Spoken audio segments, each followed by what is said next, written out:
이사야 41장 10절. 한 목소리를 들게요. 시작. 두려워하지 말라. 내가 너와 함께 함이라. 놀라지 말라. 나는 네 하나님이 됨이라. 내가 너를 구세게 하리라. 참으로 너를 도와주리라. 참으로 나의 의로운 오른손으로 너를 붙들리라. 아멘. 제가 할렐루야 할 텐데 소리를 내실 수 있는 분은 있는 분에서 아멘 하시고, 제가 할렐루야 할 때 소리를 낼 수 없는 상황 속에 있는 분들은 마음속으로 아멘 하시면 됩니다. 할렐루야, 할렐루야. 하나님이 오늘 우리들의 예배를 받아주고 계십니다. 루마니아의 리차드 버무라더 목사님은 유태계 루마니아인입니다. 26살에 기독교인이래요. 근데 문제는 뭐냐? 공산주의 국가라는 거예요. 감옥 살기를 하는 거예요. 예수 믿는 이유 때문에 감옥에 처박힌 거예요. 코로나로 인해서 격리가 되어 있으면 여러 가지 불편하고 힘들 거예요. 지칠 거예요. 불안한 마음이 들 수도 있을 거예요. 그런데 사실은 전화 통화가 가능해요. 근데 감옥에 처박히면 전화가 안 돼요. 집안에서 격리가 되어도 인터넷으로 웹서핑이 가능해요. 근데 감옥에서 웹서핑 그런 거 불가능해요. 그리고 코로나 격리는 기껏해야 몇 주, 많아봐야 몇 달이겠지만 이 버무라더 목사님은 자그마치 6년 동안이나 감옥 생활을 해야 했습니다. 얼마나 힘들고 지치겠어요. 저러고래요. 근데 3년 후에 다시 잡아들인 거예요. 또다시 6년간 감옥 생활을 합니다. 그러니까 감옥 생활이 12년이에요. 그럼 말이 12년이지 어마어마한 세월입니다. 근데 천만다행인 건 뭐냐? 휴대폰 전화 같은 거는 불가능한데 기도는 하도록 허용이 된 거예요. 참 다행이죠. 그다음에 성경을 반입하도록 허용이 된 거예요. 성경. 참 다행이죠. 그러니까요, 틈만 나면은 기도를 하는 거예요. 틈만 나면은 성경을 펴고 있는 거예요. 어느 나라는 창세기부터 계시록까지 두려워하지 말라라는 이 말씀을 찾아내기 시작하는데 매일 성경을 읽으면서 찾아내니까 자그마치 365번이나 하나님이 두려워하지 말라 이 말씀하신 것을 깨달아요. 의미가 있죠. 1년이 365일인데 하나님이 하루에 한 번 걸로 당신의 자녀들에게 너희는 두려워하지 말라 이렇게 말씀을 하시는 거예요. 하나님은요, 이 버무라더 목사님을 귀하게 사용을 하십니다. 이분의 메시지가 수많은 사람들에게 감동을 주는 거예요. 이분의 책에 수많은 사람의 심금을 울리는 거예요. 저도 대학교 때 2권의 책을 읽었어요. 주여 당신을 위한 이 고문을 참 많이 당했거든요. 온몸이 흉투성이었거든요. 또 하나는 하나님의 지혜와 운동이란 책이에요. 박해를 당하지만 수없이 시련과 고난을 안겨다 주지만 하나님을 믿는 하나님의 백성들이 여전히 하나님 나라를 확장해 가고 있음을 보여주는 책인데 얼마나 제가 감동을 받았는지 몰라요. 저 말고도 아마 이 책을 통해서 감동을 받은 사람들이 굉장히 많이 있었을 것입니다. 이 버무라더 목사님은요, 1988년 5월 미국 상원 안보소위원회에서 18군데 깊은 고문 자국을 보이면서 공산시야의 잔혹성을 전 세계에 알리는 역할을 합니다. 그리고 귀하게 쓰임을 받다가 2001년 주님의 품으로 돌아가십니다. 두려워하지 말라. 이 말씀을 평생 마음에 새기고 순종하며 삶으로 증명하며 살다가 주님 품에 들어가신 멋진 하나님의 사람이십니다. 근데요, 이 외국 목사님, 리차드 버무라더 목사님 말고 우리나라 목사님 가운데서도 이 두려워하지 말라는 말씀을 마음에 새기고 삶으로 실천하는 분이 있어요. 최재화 목사님이십니다. 독립운동가였어요. 중국 화북신학교를 졸업하고 산동지방 라오강도에서 목회를 하고 있을 때 일입니다. 주일 예배를 열심히 드리고 있는데요, 마적대가 말을 타고 총을 쏘면서 마을에 들이닥친 거예요. 그 교회 속에서 예배 드리는 소리가 들렸는지 문을 걷어차고 실을 신은 채로 그냥 예배당에 올라와 버린 거예요. 그 당시는 실을 벗고서 마루 위로 올라와서 예배를 드렸잖아요. 목사님이 한참 설교를 하고 있는데 성도들이 웅성웅성하죠. 겁을 집어먹기도 하죠. 그러던 말던 담대하게 설교를 하는 거예요. 그러니까 마적 중에 한 사람이 소리를 뻐락 지르는 거예요. 야, 이 목사 새끼, 너 이놈들에게 무슨 헛소리 짓거리는 거야? 오늘이 니놈 제삿날이다. 그러더니 강대상으로 성큼성큼 올라가더니 목에다 총을 딱 들이대는 거예요. 이제 목사님이요 당황하지 않아요. 태연하게 이렇게 말합니다. 내가 죽는 것은 어려운 일이 아니오만 당신들이 걱정이요. 무슨 헛소리를 하는 거야. 당신을 예수 믿어야 지옥 안 가고 구원받소. 뭐라고? 오냐 좋다. 너 그럼 네가 원하는 천당 한번 가봐라. 그리고 철컥하고 총의 안전장치를 푸는 거예요. 그 정도쯤 되면 두려워해야 되잖아요. 그럼에도 불구하고 마귀 앞에 담대히 말합니다. 당신 예수 믿으시오. 그래야 구원받습니다. 당신 예수 믿으시오. 그래야 구원받습니다. 근데 이 모습을 가만히 지켜보던 마적대 대장이 명령을 내리는 거예요. 얘들아, 예수장이다라고 입시를 내봐야 돼. 입만 아프다. 빨리 가자. 대장이 그러니까 어떡해요? 결국은요, 우르르르 다 가버려요. 마적대가 떠나자마자 목사님은 아무 일 없었다는지 다시 설교를 이어가기 시작합니다. 온 성도들이 은혜를 받아요. 예배가 끝나자마자 교인들이 우르르 몰려들어요. 아니 목사님 큰일 날 뻔했습니다. 그런데 어디서 그런 용기가 나셨습니까? 목사님 빙긋 웃으면서 이 위를 가르치셨대요. 하나님이 말씀하시는 거죠. 두려워하지 말라. 여러분 오늘 본문에서도 하나님은 우리들에게 분명히 말씀하세요. 두려워하지 말라. 또 하나 말씀하세요. 놀라지도 말라. 두려워하지도 말고 놀라지도 말라. 오늘 본문을 통해 이 명령을, 이 말씀을, 이 선포를 들으시는 여러분들 되시기를 주님의 이름으로 축원합니다. 있는 곳에서 따라하세요. 두려워하지도 말고 놀라지도 말라. 한번 말해요. 두려워하지도 말고 놀라지도 말라. 자, 오늘 말씀 보면요, 두 가지로 구분이 되는데 하나는 하나님이 명령하신 내용이에요. 또 하나는 하나님이 약속하시는 내용이에요. 명령의 내용은 뭐냐? 첫 번째 명령은 두려워하지 말라요. 여러분 사실 두려움의 요소가 사람에게 많아요. 예일대학의 존 도널드라는 교수님이 사람의 마음속에는 두려움의 항목을 7가지로 분류를 해서 이야기를 하더라고요. 첫째는 실패에 대한 두려움. 그렇죠. 실패에 대한 두려움 있잖아요. 시험 봤는데 떨어질까봐, 사고를 했는데 망할까봐. 이런 두려움 사람에게 있어요. 두 번째로는 이성에 대한 두려움. 아니, 이성이 뭐가 두려울까? 있어요. 저 같은 경우는 이성에 대한 두려움이 있었어요. 저는 이게 명확하게 와닿아요. 안 그런 사람도 있지만 그런 사람들이 있거든요. 세 번째는 자기 약점이 드러날까 하는 것에 대한 두려움. 이런 사람은 자기 방어 기제가 강하게 작용을 합니다. 근데 약점을 건드리면 바락 떨죠. 화가 나죠. 저도 이게 뭔지 알아요. 네 번째는 다른 사람을 믿을 수 없다는 두려움. 사람에 대한 두려움이죠. 이것도 역시 많아요. 다섯째는 생각하는 것에 대한 두려움. 생각으로 두려워하는 거예요. 여섯 번째는 말하는 것에 실수가 있을까 하는 것에 대한 두려움. 이런 사람들은요, 이 말하는 걸 굉장히 조심해서 해요. 그리고 자기가 한 말에 대해서 돌아가서 곱씹으면서 스트레스를 많이 받아요. 일곱 번째는 홀로 있는 것에 대한 두려움. 다시 말해 고독에 대한 두려움입니다. 뭐 이거 말고도 줄줄이 연구할 수 있을 거예요. 요즘 같으면 실직에 대한 두려움. 직장에서 잘리면 어떡하나. 두렵죠. 아니면 취직을 아예 못했을 경우 이대로 취직을 못하면 어떡할까? 이것도 두려움이 될 수 있어요. 질병에 대한 두려움, 사건이나 사고에 대한 두려움. 근데 하나님은 뭐라고 말씀하시느냐? 명확해요. 단순합니다. 두려워하지 말라. 두려워하지 말라. 아니 목사님, 상황이 이런데 어떻게 두려워하지 않을 수 있습니까? 목사님, 내 처지가 지금 얼마나 절박한지 알아요? 이 문제가 얼마나 심각한지 알아요? 장애물이 얼마나 거대한지 알아요? 목사님, 이런 처지에 어떻게 두려워하지 않을 수가 있겠습니까?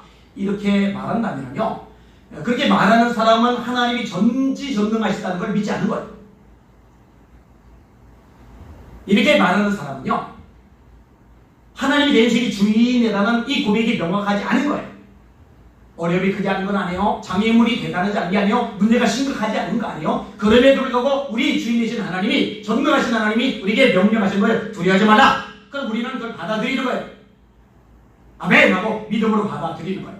세상이 어떻든지, 상황이 어떻든지, 처지가 어떻든지, 문제가 어떻든지, 장애물이 어떻든지, 그럼에도 불구하고 하나님이 두려워하지 말라고 말씀하시면 이 말씀을 아멘 하고 받아들이면 되는 겁니다. 아멘. 이걸 하나님이 원하시는 거예요. 그럼 왜 두려워하지 말라고 말씀하시느냐? 명확해요. 두려워하지 말라. 내가 너와 함께 함이니라. 하나님 여러분과 함께 하십니다. 실패를 당해도 함께 하세요. 직장을 잃어도 함께 하세요. 문제가 생겨도 함께 하세요. 몸에 질병이 크게 들어도 함께 하세요. 수많은 장애물이 닥쳐도 여전히 함께 하세요. 볼지어다 내가 세상 끝날까지 너희와 항상 함께 있으리라. 이 약속의 말씀 붙잡으셔야 됩니다. 그리고 이 말씀대로 두려워하지 마셔야 됩니다. 이 말씀을요 그대로 순종했던 인물이 다윗이에요. 이렇게 말합니다. 내가 사망의 음침한 골짜기로 다닐지라도 해를 두려워하지 않을 것은 주께서 나와 함께 하시니라. 여러분 솔직히요 아무리 두려움 요소가 심해도 다윗처럼 심하진 않아요. 조직폭력배 한 100여 명이 죽인다고 달려들면요 두려울 거예요. 100여 명 조폭들, 그 잔인한 인간들. 근데 조폭들이 군인들에게 쩔쩔매는데 군인들 1000명, 3000명 거느리고 잡아 죽인다고 쫓아오면요 얼마나 두렵겠어요. 뭐라고 말해요? 내가 사망의 음침한 골짜기로 다닐지라도 해를 두려워하지 않을 것은 주께서 나와 함께 하심이라.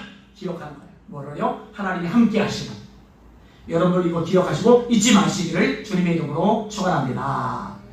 그 다음에 또 하나의 명령이 뭐냐? 놀라지 말아요. 놀라지 말라.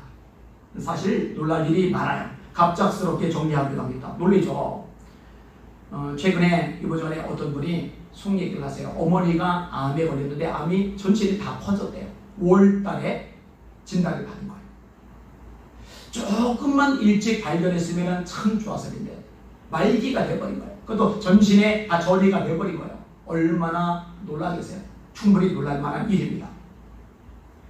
뭐니 해도 코로나에 대한 두려움이 우리나라 사람들에게 많아요. 이것 때문에 놀라움이 많아요. 여러분 내가 코로나 확진자가 되었다. 이 진단을 받는 순간 얼마나 놀랄 만한 일이에요. 그죠? 그 가족들은 또 얼마나 놀라겠어요. 그 주변에 접촉했던 사람들은 또 얼마나 놀라겠어요. 이 나라를 지금 감싸고 있는 이런 현상이 분명히 있잖아요. 그죠? 하나님께서 두려워하지 말라라고 명령을 하셔요. 그리고 또 하나의 중요한 명령이 있는데 놀라지 말라라는 말씀입니다. 근데 사실 세상 살다 보면 놀랄 일이 얼마나 많습니까? 갑작스럽게 정리 해결이 당했다. 놀라죠? 애가 다쳤다. 놀라죠? 병원에 갔더니 암 말기라고 한다. 놀라죠? 최근에도 한 분하고 이야기를 나누는데 어머니에게 암이 생긴 거예요. 이 암이 전체에 다 퍼진 거예요. 전이가 된 거죠. 말기란 말이죠. 얼마나 많이 놀라겠어요. 놀랄 수밖에 없죠. 근데 뭐니 해도요. 요즘에 코로나에 걸렸다. 그러면 굉장히 놀랄 수밖에 없어요. 확진자들 얼마나 놀라겠어요. 그 가족들 얼마나 놀라겠어요. 이 확진자 주변 사람들 얼마나 많이 놀라겠어요. 놀랄 수밖에 없죠. 근데 하나님은 뭐라고 말씀하세요? 놀라지 말라. 놀라지 말라. 근데요, 성경에 보면요, 두려워하지 말라는 말씀이 365번이나 나오듯이 이 놀라지 말라는 말씀도 굉장히 많이 나와요. 사실은 두려워하지 말라는 말씀하고 짝을 맞춰서 계속 반복해서 나옵니다. 신명기 20장 3절입니다. 이스라엘 아들들아 너희가 오늘 너희의 대적과 싸우려고 나왔으니 마음에 겁내지 말며 두려워하지 말며 떨지 말며 그들로 말미암아 놀라지 말라. 신명기 31장 8절입니다. 그러면 여호와 그가 네 앞에서 앞서가시며 너와 함께하사 너를 떠나지 아니하시며 버리지 아니하시리니 너는 두려워하지 말라 놀라지 말라. 여호수아 1장 9절입니다. 내가 네게 명령한 것이 아니냐 강하고 담대하라 두려워하지 말며 놀라지 말라. 네가 어디로 가든지 네 하나님 여호와가 너와 함께하느니라 하시리라. 여호수아 8장 1절입니다. 여호와께서 여호수아에게 이르시되 두려워하지 말라 놀라지 말라. 두려워하지 말라 놀라지 말라. 군사를 거느리고 일어나 아이로 올라가서 보라. 역대상 22장 13절입니다. 그때 네가 만일 여호와께서 모세를 통하여 이스라엘에게 명령하신 모든 규례와 법도를 삼가 행하면 형통하리니 강하고 담대하여 두려워하지 말고 놀라지 말지어다. 예레미야 46장 21절입니다. 내 종 야곱아 두려워하지 말라 이스라엘아 놀라지 말라. 내가 너를 먼 곳에서 구하며 네 자손을 포로된 땅에서 구원하리니 야곱이 돌아서 평안하며 걱정 없이 살게 될 것이라. 그를 두렵게 할 자가 없으리라. 이사야 51장 7절입니다. 의를 아는 자들아 마음에 내 율법이 있는 백성들아 너희는 내게 듣고 그들의 비방을 두려워하지 말라. 그들의 비방에 놀라지 말라. 이사야 54장 4절입니다. 두려워하지 말라. 네가 수치를 당하지 아니하리라. 놀라지 말라. 네가 부끄러움을 보지 아니하리라. 네가 네 젊었을 때의 수치를 잊겠고 과거 때의 치욕을 다시 기억함이 없으리니. 그러면 왜 놀라지 말라고 하세요? 분명히 놀랄 일을 만났는데 안 놀라는 게 사실 이상한 건데 왜 하나님이 놀라지 말라고 하세요? 명확합니다. 놀라지 말라. 나는 네의 하나님이 됨이니라. 나는 네의 하나님이 됨이니라. 이 이야기는 우리가 하나님의 백성이라는 거예요. 하나님이 우리의 아버지가 되신다는 거예요. 우리를 소유하고 계신 분이 하나님이고 하나님의 소유된 존재가 바로 저와 여러분이라는 겁니다. 베드로서 2장 9절에 말씀합니다. 너희는 택하신 족속이요 왕같은 제사장들이요 거룩한 나라요 그의 소유된 백성이니 이는 너희를 어두운 데서 불러내어 그의 귀한 빛에 들어가 계신 자의 아름다운 덕을 선전하게 하려 하십니다. 그의 소유된 백성이다. 그의 소유된 백성이다. 그러니까 하나님이 말씀한 거예요. 놀라지 말라. 보세요. 요셉이요 졸지에 구덩이에 던져졌을 때 놀라죠? 17살짜리 애가 아무리 기어 올라갈 수 없는 구덩이 속에 확 집어던졌을 때 안 놀라겠어요? 그죠? 뒤에서 살짝 밀기만 해도 깜짝 놀랐는데 소리만 꽉 질러도 깜짝 놀랐는데 구덩이 속에 기어 나오지 못한 구덩이 속에 갑자기 밀어던지면 얼마나 놀라요? 이런 묶여서 끌려갈 때 얼마나 놀라겠어요? 노예살이가 시작됐을 때 얼마나 놀라겠어요? 여러분 갑자기 죄를 뒤집어쓰고 누명 뒤집어쓰고 감옥에 처박힐 때 얼마나 놀라겠어요? 그런데 하나님은 요셉의 하나님이시거든요. 하나님이 결국 구덩이에 던져진 것도 끌려간 것도 노예살이 하는 것도 감옥에 처박힌 것도 모두 다 갚아주세요. 왜냐하면 하나님은 요셉의 하나님이시니까. 그러니까 두려워하지 말라고, 그러니까 놀라지 말라고 하나님이 말씀하시는 거예요. 자, 다윗 얘기 다시 해볼게요. 사울왕이 죽이려고 하니까 유대 땅에 살 수가 없어요. 시글락 블레셋 원수의 땅에 망명을 갔어요. 아기스 왕 따라 전쟁터 나갔다가 돌아왔더니 집에 홀라당 탔어요. 여러분의 집에 홀랐다 생각해봐요. 안 놀라겠어요? 자기 집에 홀라 타고 있는데 이거 놀라지 않을 사람 어떠세요? 놀랍죠. 게다가 처자식들이 그냥 인신매매범들이 끌려갔다. 놀라죠. 이거 어떻게 안 놀란 일이에요? 재산이 송두리째 다 날아간 거예요. 아말렉 쪽이 다 훔쳐가 버린 거예요. 어마어마한 재산이 순식간에 날아갔다. 얼마나 놀라겠어요. 은혜 받았던 부하들이, 사랑이 받은 부하들이, 자기 팀의 꿈과 비전을 찾았던 부하들이 처죽인다고 돌멩이 들고 달려들 때 얼마나 놀라겠어요. 놀라죠. 그런데요, 하나님이요 합력해서 서로를 이루어 주세요. 보세요. 시글락 성이 불타지 않았더라면, 아말렉 쪽들이 처자식을 끌고 가지 않았더라면 아말렉 쪽을 찾아서 나가서 싸울 리가 없거든요. 근데 성이 불타버리기 때문에 처자식이 끌려가기 때문에 할 수 없이 가서 싸워요. 싸웠더니 승리를 거둬요. 처자식 찾아와요. 게다가 아말렉 쪽이 여기저기서 얻은 어마어마한 보물들을 잔뜩 가져오는 거예요. 그런데 쌓아둘 성이 없어요. 할 수 없이 유대 장로들에게 선물로 다 나눠주는데 잠시 후에 이 유대 장로들이 세력이 돼요. 이 유대 장로들이 다윗을 헤브론에서 왕으로 세우는데 중심 역할을 해요. 엄청 놀랄 일을 겪는데 하나님이 그것을 합력해서 서로를 이루게 만들어 버리시는 거예요.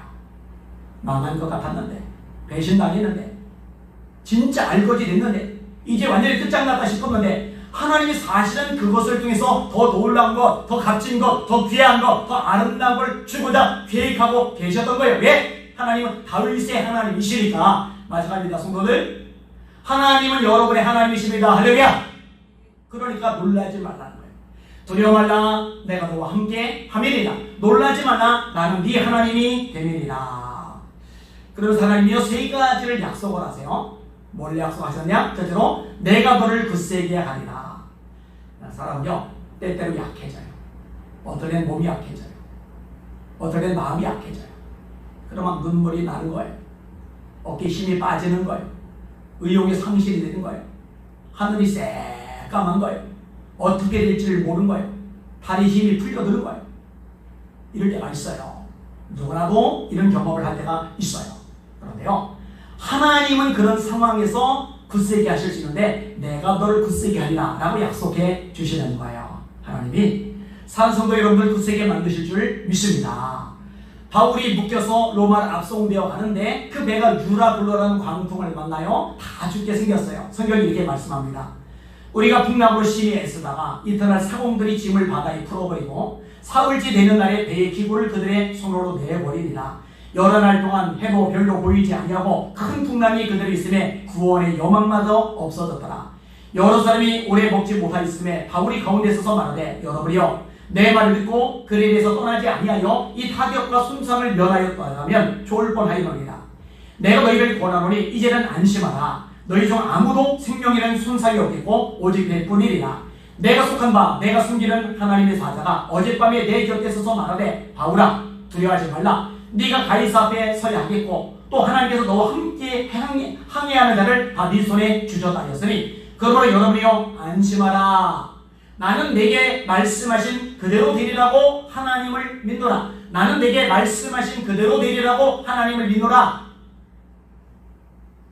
묶인 죄에서 신분인데 배가 보름 가까이 풍랑에 시달리면서 먹지도 못했는데 먹은 게 뭐예요? 다 토해버렸는데 기운이 다 빠져버렸는데 해도 달도 보이지 않고 소망도 보이지 않는데 도대체 바울은 뭔 강심장이라고 이렇게 담대하게 여러분 안심하라 이렇게 말할 수 있어요. 나는 내게 말씀하신 그대로 되려고 하나님을 믿노라. 어떻게 이렇게 말씀할 수 있어요? 간단해요. 하나님이 바울을 굳세게 하셨기 때문입니다. 할렐루야. 하나님은 그렇게 만드실 수 있어요. 두 번째 약속이 있는데 이 두 번째 약속은 뭐냐? 참으로 너를 도와주리라입니다. 하나님이 도와주신다는 거예요. 여러분 때때로 힘들어요. 억울한 일을 만나요. 여러분 야곱이요 라반의 집에서 품꾼으로 일을 해요. 근데 라반이요 못된 기업주예요. 악덕업자예요. 이 야곱의 품값을 10번이나 뒤집어 엎어버리는 거예요. 얼마나 열불납니까? 얼마나 속상합니까? 얼마나 마음의 상처가 되겠습니까? 의욕이 얼마나 상실되겠습니까? 그런데 재밌는 건 하나님이 야곱을 도와주시니까 라반이 계약 조건을 바꾸는데 불리하게 바꾼 건데 불리하게 바꾼 그 내용이 오히려 유리하게 작용을 하는 거예요. 할렐루야. 또 불리하게 바꿔요. 그게 또 유리해져요. 또 불리하게 바꿔요. 그게 또 유리해져요. 그러니까 시간이 가면 갈수록 야곱은 점점 번창하는 거예요. 분명히 망해야 되는데 빈손이 돼야 되는데 알거지가 돼야 되는데 진짜 맨몸으로 쫓겨나야 되는데 엄청난 거부가 돼서 제사를 이끌고 나오게 된단 말이에요. 이게 왜 가능해요? 하나님이 도와주시니까. 여러분 이삭이 농사를 지을 때도 마찬가지입니다. 그 당시에 산업은 목축업, 업, 그 다음에 농업 이게 다예요. 한 업종에서 다른 업종으로 전공을 바꾸면요 성공하기가 쉽지 않아요. 이삭은 농사를 지어본 적이 없어요. 목축업자 유목민이에요. 떠돌아다녀요. 떠돌아다니던 목축업자 유목민 이삭이 블레셋 사람들의 땅을 빌려서 농사를 짓는데 글쎄 평생 농사져서 농사 짓는 기술이 대단한 블레셋 사람들보다 농사를 더 잘 짓는 거예요. 100배의 수확을 거두니까 블레셋 사람이 시기 질투할 정도니까 이게 왜 가능해요? 불가능하죠? 왜 가능해요? 하나님이 도와주시면 가능합니다. 여러분 세상이 어떻든 힘들게 하는 사람이 있든 말든 상황이 꼬이든 어떻든 하나님이 도와주시면 뚫고 나갈 수 있다는 거 믿으시는 여러분들 되시기를 주님의 이름으로 축원합니다. 솔직히 인생살에서 도와주는 사람이 있다는 것은 참 큰 힘이 돼요. 근데 여러분 도와주는 사람도 사람 나름입니다. 동장님이 도와준다. 힘들겠죠? 그런데 동장님보다는 구청장님이 도와줄 때 더 큰 힘이 될 거예요. 근데 구청장님이 도와주는 것보다 대통령께서 도와준다면 더 큰 힘이 될 거예요. 그죠? 그런데 만왕의 왕이여 만주해 주신 하나님 아버지가 도와주신다. 이건 엄청난 일이에요. 근데 하나님이 말씀하세요. 내가 참으로 너를 도와주리라. 이 말씀을 믿음으로 받아들이기를 주님의 이름으로 축원합니다. 하나님이 도우시면 다 뚫고 나갈 수가 있는 거예요. 조지 워싱턴은요 태어나면서도 몸이 약해요. 그래서 주변 사람들이 저 아이는 곧 죽을 거야. 저 아이는 곧 죽을 거야. 한둘이 아니에요. 부모들 들에 상처가 되죠. 애가 맑게 알았던 애도 상처가 될 거야. 쟤는 곧 죽을 거야. 이런 소리를 들으니까요. 17살 때, 22살 때 3차례 말라리아에 걸려서 죽을 뻔합니다. 거의 죽었어요. 19살 때 천연두에 걸려요. 죽을 꿈을 떠넘기죠.